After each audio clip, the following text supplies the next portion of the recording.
Good evening. Welcome to the Daily Mirror News Roundup. You're with me, Tharshi Pires. Let's take a look at the headline. President urges China to change tune on debt. Former BASL chief says that Deshabandhu is the main person responsible for the May 9th mayhem. Gotabaya Rajapaksa to return during the first week of September. 30 state ministers to be appointed. Information and cyber security policy for all government entities. Ape Jana Balawege chairman remanded. Now, diving into these stories in detail. Sri Lanka is urging China to dramatically change its stance on debt relief. President Ranil Wickremesinghe told Nikkei Asia in an exclusive interview conceding that reaching a deal will not be a simple task.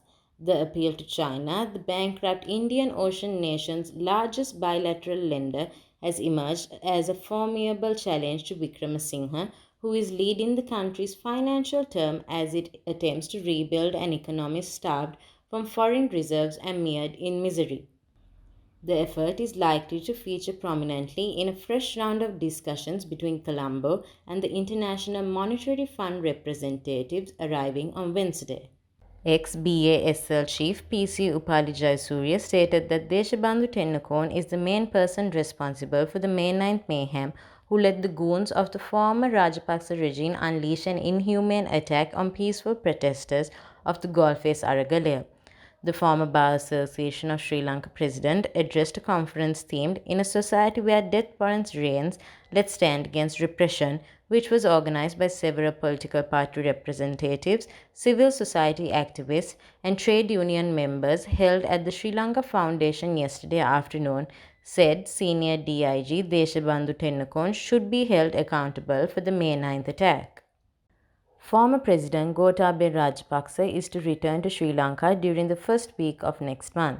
An informed source said he is likely to return either on the 2nd or 3rd of September. Earlier, the Sri Lanka Podujana Peramuna requested President Ranil Wickremesinghe to make arrangements for the former president to return. Subsequently, the president is reported to have contacted Mr. Rajapaksa to discuss arrangements for his return to the country. A political source stated that the government is to appoint 30 state ministers before the formation of the next cabinet. It will happen as per a request by Sri Lanka Podujana Peramuna, which is the main party that backs President Ranil Wickremesinghe. The SLPP MPs who served as state ministers in the previous government met the president recently to discuss the appointment of state ministers of the new government. The SLPP has asked for the appointment of 40 of them. However, the president is keen to appoint only 30.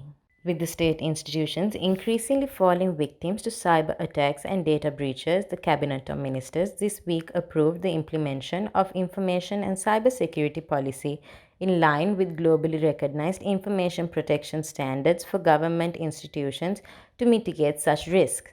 President Ranil Wickremesinghe, in his capacity as Technology Minister, on Monday sought the approval of the Cabinet of Ministers to implement the proposed information and cyber protection policy about government institutions. Chairman of the Ape Jana Bala Party, Saman Pereira, who was arrested by the Tangol police for harboring a murder suspect, was remanded till the 31st of August by the Tangol Magistrates Court.